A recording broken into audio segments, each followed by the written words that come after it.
For the past 2 or 3 years, everyone's been talking about innovation, but really they're just talking about AI. So are they innovating? Not Or are the robots doing it for them? correct. I wanted to go back to basics for this to talk about how you can innovate your business without breaking it, because I know you've done both.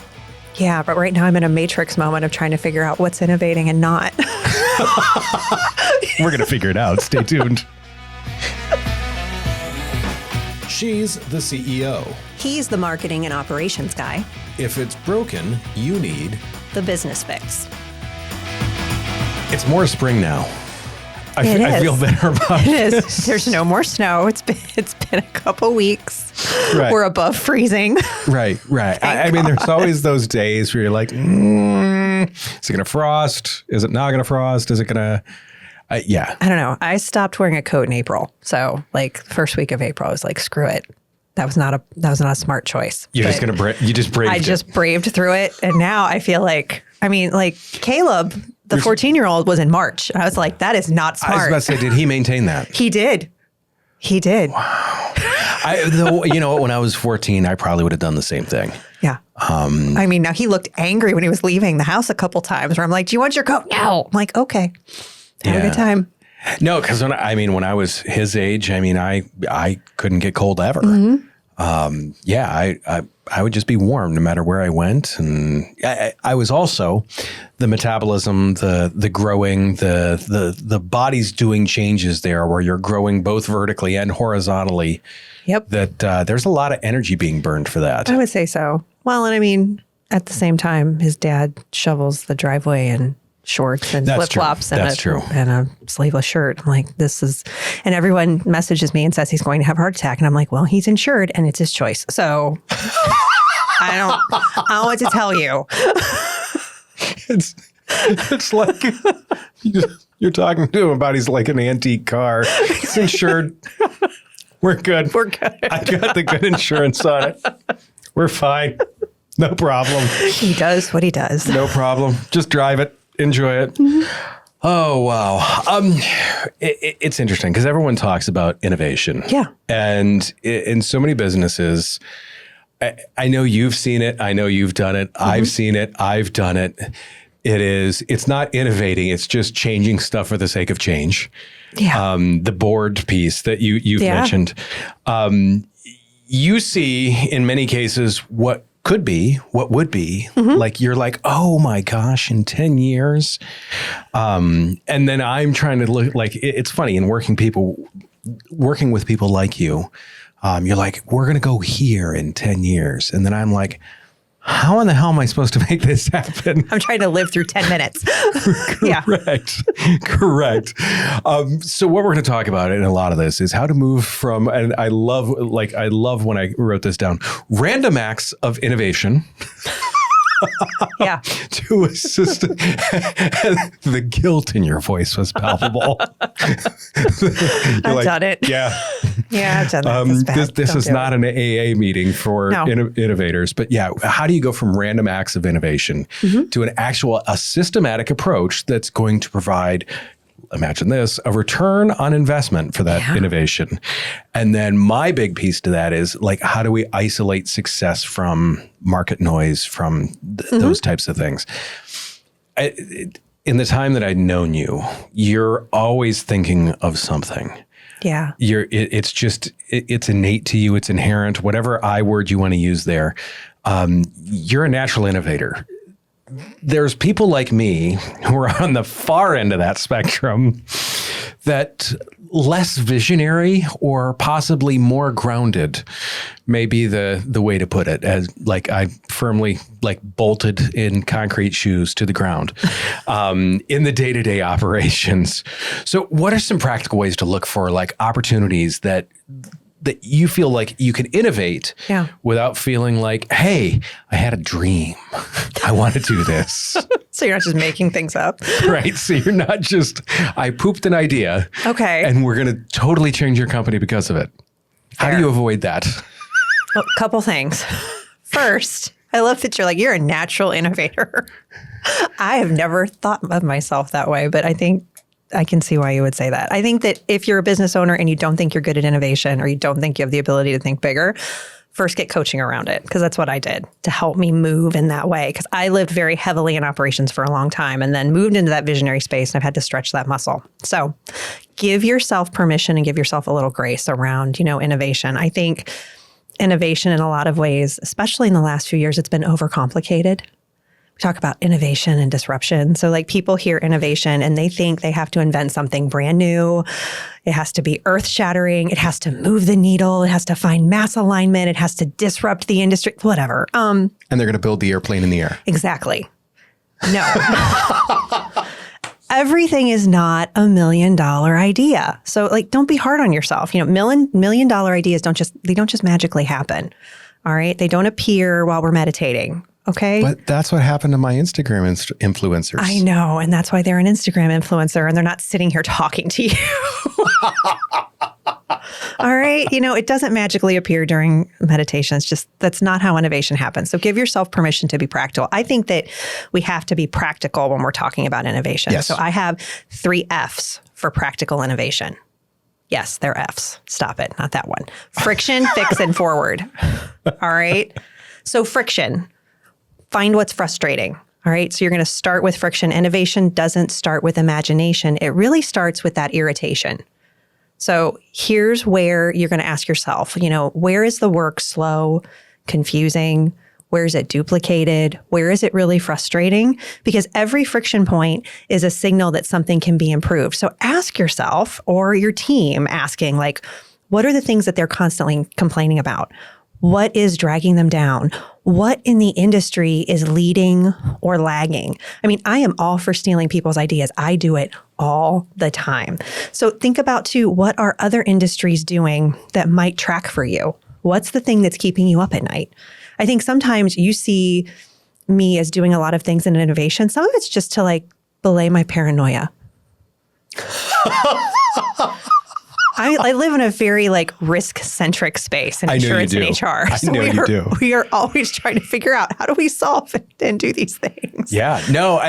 But what's funny is in just seeing that slow, confusing, duplicated, frustrating thing. Mm-hmm. That's something I see you working with all the time. All the time. Yeah. Yeah. So we've got the frustrating part, finding the friction. All right. The next one is fixing, and that is solving something small. So you found the thing, and now you're going to fix something small. Innovation doesn't always have to be big. I think we put way too much pressure on ourselves. Most of the time, innovation's really small. Yeah. It's here. Let's move this a quarter to the left or a quarter to the right. Let's change the phone call cadence. Let's change the way that we do this implementation from emailing a questionnaire to, we're going to do an in-person meeting first, then we're going to follow up with a questionnaire. I mean, it just has to be better. It doesn't have to be like groundbreaking and earth-shattering. And I will say too, if you start small, it's way easier to keep that innovation momentum going. Most innovation is really just about eliminating unnecessary effort.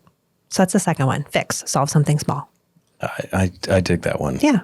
Because it's one of those things too, where as I look through my business, I'm like, oh, there's that piece and there's that piece and there's that piece. We don't need the big new thing. Yeah. We need to fix the things that we already have. Yes, it's fixing. And then the third one is forward, and that's moving it forward. So better, not perfect. Faster, not flawless. Okay? Ooh. One step at a time. Because I think a lot of times as entrepreneurs, we're like, it's got to be perfect before I do it. And it's like, no, that's not how it works. Innovation is momentum. It's not magical. It's really just one step at a time. If you want to innovate, stop trying to invent and start trying to improve. All right? For the love of God, if it's running great, don't break it. I think often we're like, innovation, we're going to break it. It's like, no, we don't want to break it. We want to make sure that it's running smoothly. So don't just break something for the sake of breaking it for innovation's sake. There is a difference between being consistent and box checking innovation. Like nobody needed new Coke. I'm going to say it now. That was innovation for the sake of innovation's sake. It 100% was. That is an amazing example of that. Don't be new Coke. Wow. Yeah, I love that example. Love that example. New and improved. It was not. Innovate. No. It was terrible and people hate it. There's like a very small fraction of people and they're wrong. So when you're looking at stuff like that, how do you know what is, especially as entrepreneurs, like it's easy to get distracted. Yeah. And we're like, oh, shiny objects. Always. Look at the new thing. And I mean, I still see so many people adopting AI on that basis. Oh, we're going to adopt AI. Well, are you, or are you just, I mean, are you adopting it to use it, or are you adopting it to take care of it? Yes. So how do you look between what's the distraction and what's something that's actually a true innovation for your business when you're looking at like that visionary piece of it? Well, I just lost all my notes, which makes me scared. We're going to innovate now. Do you want mine? No, I'm good. I would say this is really where, you have to be disciplined and not just creative. Oh, yeah. So this is, I mean, I've had a lot of ideas that were really exciting in the moment, and I had all these dreams and visions around it. And it's not the thing. Again, I lost it. So here's what I'm going to say. As I find my notes again, I don't know why my computer's having a seizure. I'm trying not to touch it. Here's some questions that I'm going to ask myself. There's actually 3 of them. So the first one is, are we solving the problem that we actually have? Sure. So is it just something that sounds interesting? Yeah. Are we solving, or are we just like, oh, what's over here? Yeah. Because innovation should reduce that friction. Again, not just create excitement. So most entrepreneurs and founders are really good at shiny objects. They have to have self-awareness around this. I know I have self-awareness around the fact that I have shiny object syndrome. So it's really important that we ask the question, is this solving a problem we actually have? The second, and I think this is more important than the first, is does it align with where we're going? Because if it pulls us in a completely new direction, it might be a different business. It's not necessarily innovation. So if I go to my team at AUI and I'm like, look, we do employee benefits, we do health insurance, we do anything that has to do with your body. We're going to start selling inspirational bracelets. I think they would look at me and go, how does that align with employee benefits and taking care of the people that run companies? I don't know. Bracelets are cool. Make them feel good. Like, that is not an idea that aligns. Knowing some of your team, I can imagine the look that they would give you. Oh, seriously. And the responses that they would say. They're like, no, that's not going to happen. So you would be hauled out in a white coat. Exactly. With very long sleeves. Exactly. So you've got to test your visions. You usually do it more than once. You share it with other people, and don't fall in love with it too hard until you've had some feedback. So that's second, does it align with where we're going? The third question, and this is where the team comes in, is at what does it cost the team to pursue it? At what cost are you going to innovate? Okay. Time, focus, and energy, those are real resources. And if I'm adding something new to our organization, I need to be just as clear about what we're taking off of our plate as what we are putting on our plate. So we're adding AI adoption and innovation. How is it going to make what we do more efficient? How are we going to use it in a way that truly impacts our jobs? If I'm like, we're going to add AI because it's going to make all of our emails sound really flowy and we'll be able to write marketing content. Well, there's only one person in our organization who writes marketing content. Not everybody else needs to do the same thing. So you have to make sure that you're giving things to them for the right way. So for me, the difference is simple when we're talking about, innovation and when it feels like disruption versus progress. True innovation makes the work better, clearer, faster. It improves. A distraction just makes the list longer. So that's really what you've got to ask when you're thinking that third question about that great idea is, what is it going to do to my team? What is it going to disrupt? When you mentioned, it threw me back to something. When you said the solving a problem we actually have or something that sounds interesting, it made me realize something. You know why we typically hear the word innovation? Why? Shareholders. Yes. That is... Or board members. Shareholders, board members. It makes those people happy. The word innovation makes those people happy. It's going to make your employees angry. Yeah. I mean, I sit on a board where innovation is one of the end statements that we have. And it's probably the most complicated one that we have to lead around. Because to have innovation also means that you have failure.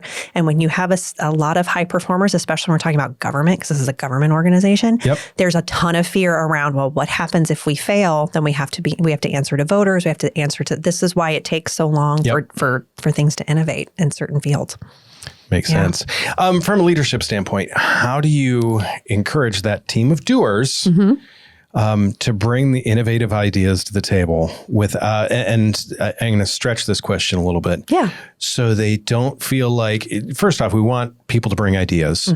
We also don't want them to feel like, hey, if I give Chrissy an idea, I'm suddenly going to have more work. And B, how do we also make it so that way they're encouraged to do it without that fear of failure in there? Yeah. So like the combination of that, because there's doers, once again, they want to do the things. Yeah. But sometimes they feel like they're already doing too many things. Yeah. How do they feel like, how do you make sure that they don't feel like in bringing you the thing, I've just signed myself up for another part-time job for free? I have an idea how I can make this better. So yeah. I will say this. Doers don't resist innovation. They resist feeling overwhelmed. Ooh, I like that. So if every new idea gets met with, great, now go build that too, they're going to stop bringing you ideas pretty quickly. So as the leader, your job is to help the team filter through all of the ideas and find the right ideas to pursue. And when they come to you with an idea, it's a beginning of a dialogue. And so what I try to do with our team is to connect the innovation directly to the work that they're already doing. So if something is frustrating, repetitive, or inefficient, that's where ideas should come from. Again, we're going back to those 3 Fs. That way, innovation feels like it's relief and not extra responsibility. So it's really about connecting everything to them. And then the second piece I would say too is how leaders respond. It's how you respond as the leader to them. So if someone is bringing you an idea and you automatically dismiss it, you pick it apart or you ignore it, you have just trained them to stay quiet. Yeah. If you want people to bring you the things, you have to be accepting of the things. Even if it's not something that will work, you still say thank you. Oh, 100%. Right? So even if the idea isn't right, the response has to reinforce that speaking up is valued. So that's why we always continue to say thank you. No matter what you think, always say thank you. I had this conversation with someone last week and they're like, I really want my people to send me ideas, but I think they're dumb. And I'm like, I don't care. You have to say thank you because eventually you're going to get a good one. Yes. Yeah. Encourage the ideas. Yes. It is. And then that third piece is follow through. Yeah. So if we do decide to move forward with an idea, we have to be clear about priorities. And that is, what gets paused? Because we cannot do all the things plus 10 new things. All right. What gets paused? What is the prioritization? So what shifts? Because if nothing changes, we're just stacking work on top of people. And prioritization of innovation and strategic projects is probably, I would say, one of the most important parts of the job of top leadership in an organization, especially when you're the business owner. Your job is to prioritize. If you want to be a workaholic, fine, but do not make your team do the same things that you do. And I would say too, the healthiest teams, they don't always have more ideas. They have better pathways to turning the right ideas into action. It's really not about how many ideas we have. It's how well we implement the one good idea. So the goal isn't to get more ideas. It's really to create the environment where people believe in their ideas and that they believe those ideas will actually make the work better. Yeah, I have an interesting perspective on the way you've presented innovation like this. Yes. The Porsche 911. Yes. If you look at it from year to year over the generations, it is an evolution. Mm-hmm. It has gradually changed. Now, granted, if you look at a 2026 compared with a 1972, they look very different. The overall shape is the same. But if you look at it, it is a step function. When you look at something like the Corvette, the current version, there's nothing in common with the last version. Yeah. Innovation done correctly in a small business is like a Porsche 911. Yes. It's this constant evolution of making things better. And you can have something that's holy cow amazing if you do that consistently. Yes. You don't need to go back to the drawing board every single time and be like, look at how innovative this is. Yes. Well, I think the other part too, especially in small business, we have to understand that innovation and transformation, they're kind of programming partners. But innovation has the ability to be extremely disruptive, especially to your revenue. And as a small business owner, you can't always afford to go from 3 million in revenue to 500,000 in revenue and like be able to feed yourself and your whole team. You have to take those incremental shifts. So if you decide that you're going to move in a different niche within what you're doing, you're going to niche up, you're going to niche down, and you're maybe doing something that is different from the majority of your competition. Sometimes it's really important that you go slow. We talk about, we go slow so we can then go fast to speed up. It's like you've got to start. So very similar to, I couldn't agree with you more. Yeah. It's start walking, walk faster, walk a little faster, walk a little faster. Then you can start to run. Then, great way to look at it. And we've done that in our business specifically. I mean, we niched in a different way in benefits than 98% of our competition. And so I think if they would have realized that we were doing that, I think it could have looked very differently. But now we've been able to set ourselves apart, in part because we took time and did those 2 millimeter shifts over a 10-year period. Mm-hmm. No, makes 100% sense. Yeah. Love it. So, Josh, you often see businesses innovate but fail to see any real improvement. So let's talk about operationalizing innovation. So why does operationalizing the innovation matter so much, and how do you know if it's actually worked? This is my favorite piece to this, because it is not like innovation in so many cases is treated like a vibe. Oh, it is. We're so innovative here.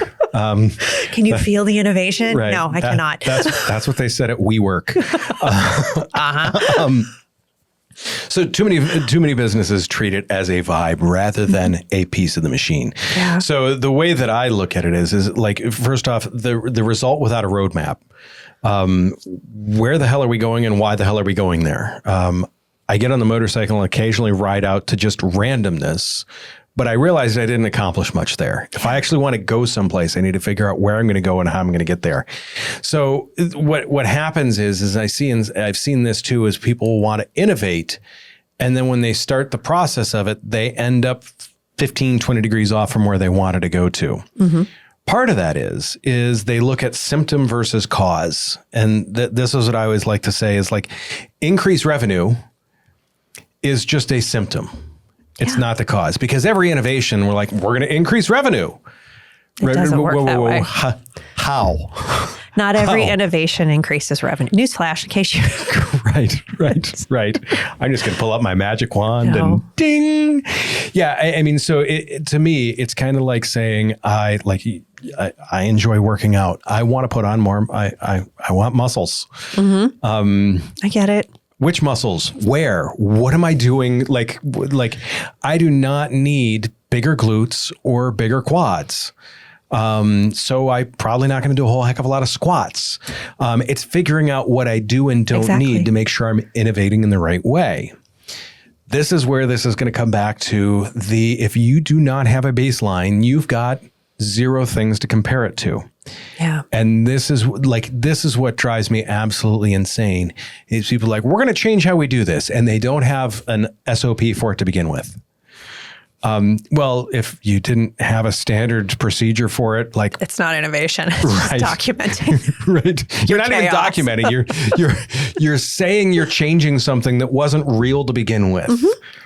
Okay. If it's a brand new concept, you first off, you have to have a process to start with that you can deviate from.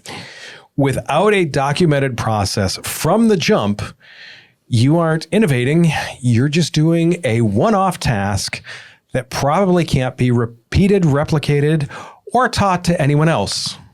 Like when the person that's doing it gets hit by a bus and the next person comes in, well, they just do the thing. Just do the thing. The thing's good. Do the thing the same way they did the thing, and we're great. Yeah. We're awesome. The other piece is accounting for the change. So if the innovation is a change to a current process, you have to document exactly what was removed, added, or modified. If you don't account for that delta, you have no way of knowing what specific lever caused the improvement. And to me, innovation isn't done until it's a documented step in the workflow. And the accounting for the change is just one of those things where this is building that foundation. Yeah. Because next up, we have to make sure we isolate the results. Have you ever heard double-blind taste tests and all these other things? Yes. Right. They are isolating for variables there. If you change 5 things at once that all point to the same marker, what one worked? What one, I mean, you could have one that gave you a 20% gain and another one that gave you a 15% loss. And you're like, hey, we did 5% better. You only change all the things when you're in abject failure. Yes. That's it. That's like, it. that is when you're in, that's crisis. Right. In crisis, we don't care as long as it worked, but most times we're not in crisis. It's so funny. I'm going to give another mechanical thing here, like with the motorcycle. So if you put on new tires, you changed the springs in the suspension, you adjusted compression, you adjusted rebound, and hey, you know what? I put new handlebars on, and now my motorcycle handles weird. What did it? Which one? You haven't the foggiest idea. You have, so change one thing at a time as a step function. So that way, you know what triggered what to actually happen. In that, you have to have some expectations of what is going to happen. You know that, I mean, if I'm walking into a shitstorm, I want to know which way the wind's blowing. What are the expected results? Yeah. What are the possible results? And what are the specific variables that you're tracking up front? And what are some of the other ones that you're going to be looking at also? Because realize that you want to look at result X, result Y, and result Z, but you want to make sure that it doesn't take variable T and cripple it. Yeah. Those are the things that you have to look at. The example that I love to give of that is the Rory Sutherland always talks about this, the doorman fallacy. Hotels get consultants to come in and they'd be like, you're spending $60,000 a year on a doorman. And they're like, replace him with an automatic door for $40,000. And then they're like, great. And things go by, and for about a year, they're fine. A year and a half later, they're like, why are there homeless people in our lobby? Why have our top customers left? Because they're not being greeted at the door anymore. There's those types of things. You have to look at those secondary variables, like how is this innovation going to affect things down the line? Next up, the project versus the environment. Yeah. This is why separating these things, because let's say you had just a gangbuster idea, an amazing idea, and you had that in 2008. Was the idea a failure, or was the fact that we're going to disrupt the real estate market? Not right now, you're not. It's like, we're going to be innovative with the Affordable Care Act, not until we figure out what's in it. So right. No. So to me, there's the efficiency versus the revenue gap. Yeah. Revenue is a lagging indicator, and people will innovate this week, and next week, like, how's revenue? It didn't change. What? Is this a failure? No, it's a lagging indicator. And there's so many other things that can be tied to it. Inflation, interest rates, seasonal shifts. If you're a pool company and you try something new in the winter, Yes. Well, and I will say that too, perspective around innovation in a legacy or existing business versus a startup. Okay. And let's not compare ourselves to the large startups that still haven't turned a profit, but yet have these multi-billion-dollar valuations. Okay. Are you calling out AI companies? I'm not calling out AI companies. I'm not. But I'm just saying there are certain companies that have not been revenue positive ever that are multi-million or billion-dollar valuations, and we are comparing ourselves to them. No one listening to this, I mean, maybe I would venture to say none of you are NVIDIA. None of you are OpenAI. No one is Anthropic. Like, just stop comparing yourselves and thinking you have to innovate that way. You do not. No. That's how you wind up homeless. Correct. And bankrupt. Because it's funny. I had a conversation with someone about this the other day. All people really see on social media are the business wins. Yes. My running joke about it is, and it's weird, like if you look at my Instagram, it's talking about podcasting and stuff like that. When I woke up at 2:00 in the morning, sweating and crying the other day, I didn't take a selfie and was like, entrepreneurship life. No. When I'm having a panic attack. I mean, and that's it. The other part is, I know, Josh, most of my competitors, there are very small competitors. We're in a weird space. There are small competitors like one person, and then I compete against billion-dollar organizations that are owned by like the Canadian Pension Fund. I can't compete against those people in a lot of different ways when it comes to how they innovate versus how I innovate. You have to be willing to have that perspective and give yourself some grace. So I love that we're talking about how to operationalize some of these things, but just like for those of you who are like having that panic attack right now around what can I do? I don't know if I can do it. You absolutely can. Stop trying to be what you're not. Okay. I know I'm not Jensen Huang or Sam Altman or anybody else in the insurance space. I am not NFP or Assured Partners. I can't be those people. No. We have to be AUI. We have to be Clarity HR. I am not ADP. You're not. I would never want to be. But no, I don't think you'd fit there. No, but it's just, you've got to give yourself some grace around this. 100%. And that's, I mean, to me too, that's why I like the Porsche example. Yes. Of it's a step function. Incremental. Every single time. Compete against yourself. Yes. The other thing when we talk about like the environment that people are looking at, they're looking at these, like you said, these macro environments. Yes. Most of us, as you said, are not competing in that. So realize if your market shrinks by 10% and you've maintained 100% of your revenue, pat yourself on the back. Exactly. That's a hell of a win. If you've been able to pull it all together with your own banking and working on your own relationships, and maybe you've had to take a few investors on, I mean, I can't raise money like Elon. No. I don't want to. No. It's okay. Yeah, I think you're okay with it.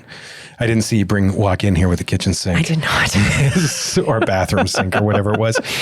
Realize though, in so many cases, if you balance things and you come out a little bit ahead when the market crashed, you still, like a failure to grow is not a failure of innovation. And the problem is you do not know that unless you've isolated those levers and those variables. Yeah. This is where like the scientific testing comes in. Like you cannot have 10 variables, and it's tough to control for that. But you need to minimize the variables so you know what the levers that you are pulling are the correct ones and what the response is to that. Metrics like customer acquisition cost, time per unit, things of that nature. Those are the ones, that's how you're going to measure that innovation. And it keeps you alive. Correct. In a down year. Correct. The other stuff is going to work. I mean, if your time per unit closes or it shrinks a little bit, so you're faster, and you have the same quality, guess what? That's a win. It may not show in certain numbers. There's other things that could play into that. Like I said, 2008, you could have efficiencyed yourself to hell and not made any more money. No. Because there were some outside things with that. The last thing kind of that I want to talk about with that is the foundation versus the balcony is like you made the example before a few episodes ago about that you're adding a fancy balcony to a crappy foundation house. Yes. And I love that. We don't decorate our dysfunction.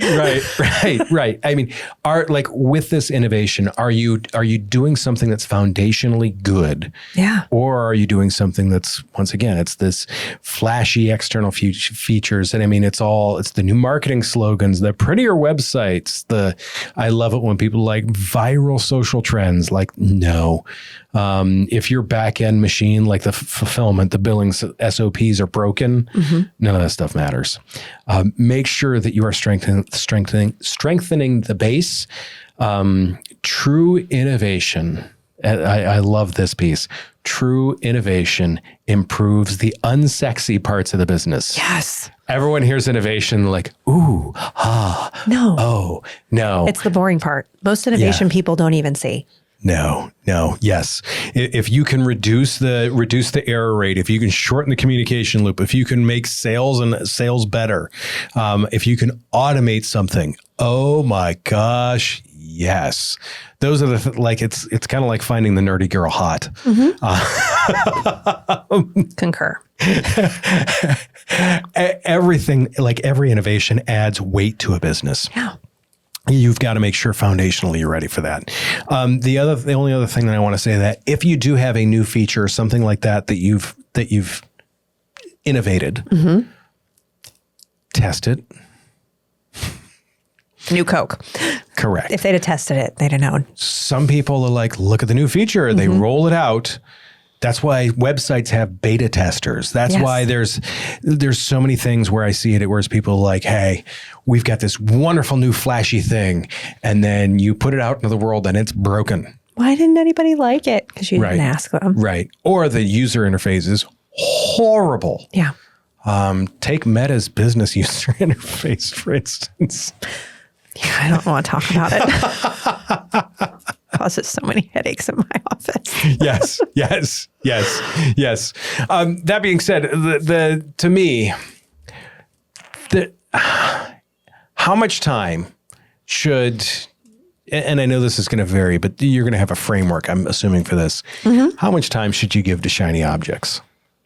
Oh, it needs a budget. And it needs a budget in time and money, but really in time and attention, because you've got to make sure that you've got guardrails around things. I mean, you talked about it in testing. So I would say healthy organization sets aside small defined percentage of time or resources for testing. Not everything's a priority and not everything deserves to be pursued. And I would say, if you're like, Chrissy, I need a number, I would say it's less than 10%. Oh, yeah. Unless you're in crisis. If you're in crisis, that's a little bit different. But that's a different conversation, a different podcast. And I don't need it. I don't feel as strongly about a number on it as I do just look. From a time perspective, it should be. Set something aside. Yeah. Give this hey, we're going to do this long and then make a decision. Well, and I would say there's 3 questions. If you can't answer these 3 questions, you're not innovating, you're experimenting at your team's expense. These 3 questions are, what problem are we solving? What will we stop doing if this works? And how are we going to measure whether it actually helped? Ooh, I like You those. have to have those 3 questions in that budget. I want to add in a timeline to it, though, because That's fair. so many cases, there's so many people who are like, just a little more time.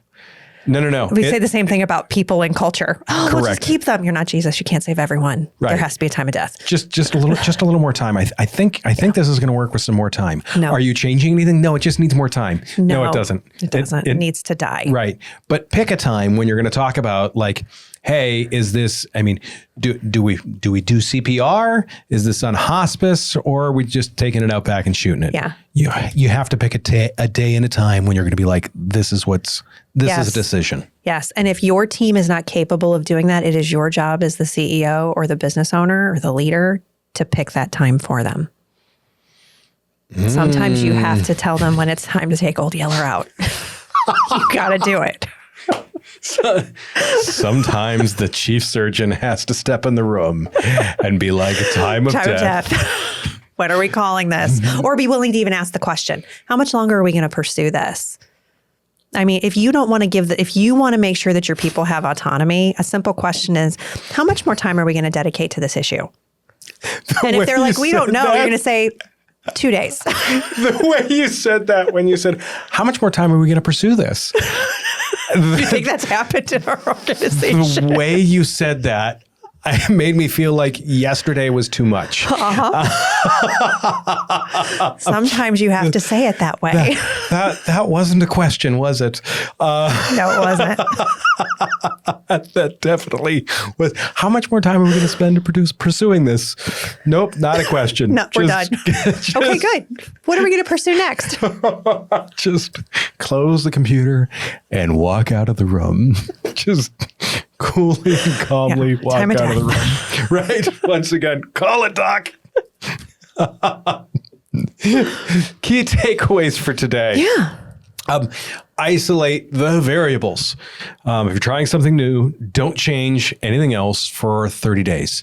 I mean, if you need to pull on multiple levers, if you're in crisis mode, sure. But beyond that, if you're trying something new, try that thing new in isolation to make sure what it is doing. Yeah. And innovation doesn't always have to be groundbreaking.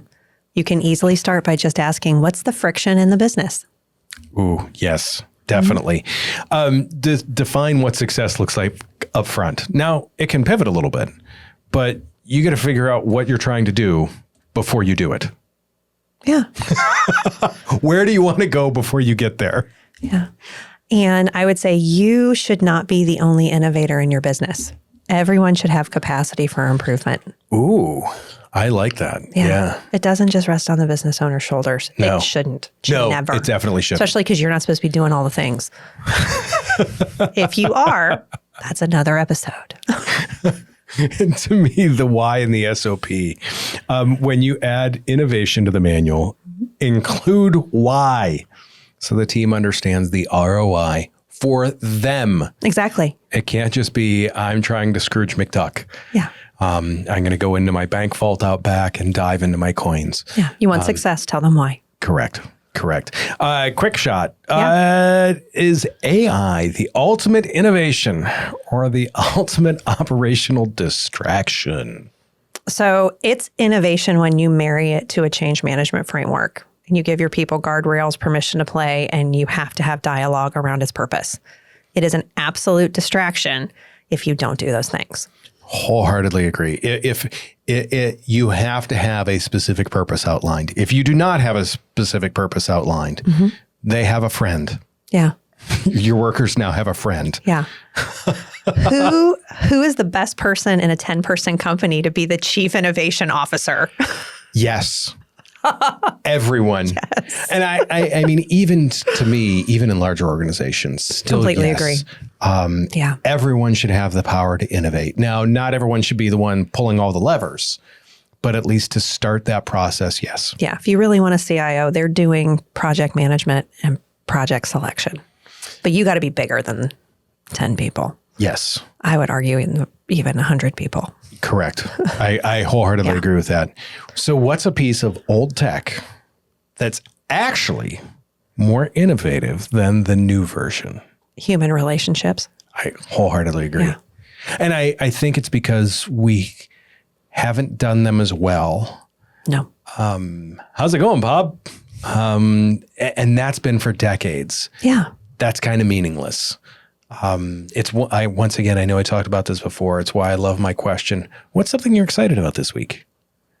Now you're actually learning people. Yeah. We've innovated. Yeah. we have. That being said, thank you for coming along and innovating with both of us.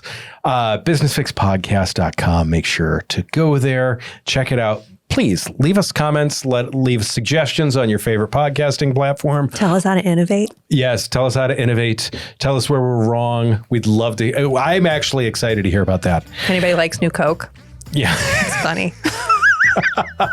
We're going to find the one person. Right. I'm going to get Chrissy New Coke here for a couple of podcast episodes. The next episode, the difference between trust and blind faith, because that is something that is difficult to try and establish in many cases. Do us a favor, take care of yourself. If you can, take care of someone else too. We will see you very, very soon.